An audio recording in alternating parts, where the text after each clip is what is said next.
This lesson is entitled Writing Successful Essay Answers, Score Points with Bold Topic Headings.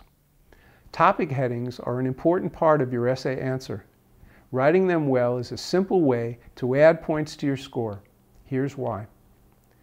The Committee of Bar Examiners expects you to write them well. They introduce every booklet of essay questions by saying that you are expected to show your ability to apply the law to a given fact and to reason in a lawyer-like manner to a sound conclusion. Topic headings, written as the committee has directed, are succinct and powerful proof of your ability to recognize the law that applies to the facts in a question. They are your headlines. Just as importantly, well-written topic headings make each grader's job much easier. Graders are repeatedly instructed to read every word of every answer. From 10 years as a grader myself and another 10 as the State Bar's exam director, I'm sure that they do. But I'm also sure that just like everyone else, graders have instinctive first impressions of the quality of an essay answer. And I'm sure that these impressions come from the answer's topic headings. This example is from the call of a contracts question given on a recent exam. What arguments can D make, and what is the likely outcome on the following point: that D did not breach his contract with B? Here are two sets of topic headings from actual answers. One is from a clearly failing paper. One is from a clearly passing paper. See if you can tell which is which. Addressing the call, answer 1's only topic heading says simply parole evidence.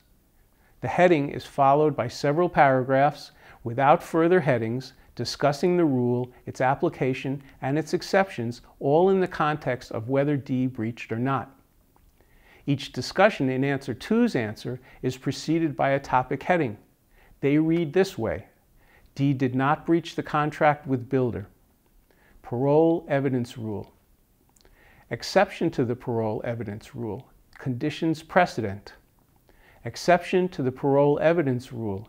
Explaining ambiguity. Exception to the parole evidence rule. Collateral agreement. Answer 1 revealed only that the applicant recognized an issue related to the parole evidence rule. It continued to discuss the possible exceptions, but that created two problems. The first is that it missed the chance to state exactly and unequivocally that the applicant knew what the issues were. The second is that it forced the grader to determine solely from the applicant's discussion precisely what issues he or she saw. Based on these headings alone, did you form a first impression concerning which was the passing paper? If you did, why wouldn't a grader? To make the most of your topic headings, make them visually striking and easy to identify. Capitalize, underline, or both. Include information to establish the precise point of law that you will discuss. For example, exception to the parole evidence rule, explaining ambiguity. Write your topic headings confidently and succinctly. Stating them in the form of questions is fine, but my personal preference as a grader was to see them as declarative statements. Stating them in this way makes them sound more masterful. Don't equivocate, and don't try to hedge your bets.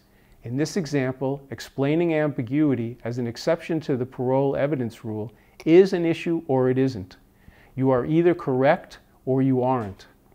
Using qualifying words such as may, or if, or unless, only communicates to the grader that you are not confident of what you are writing.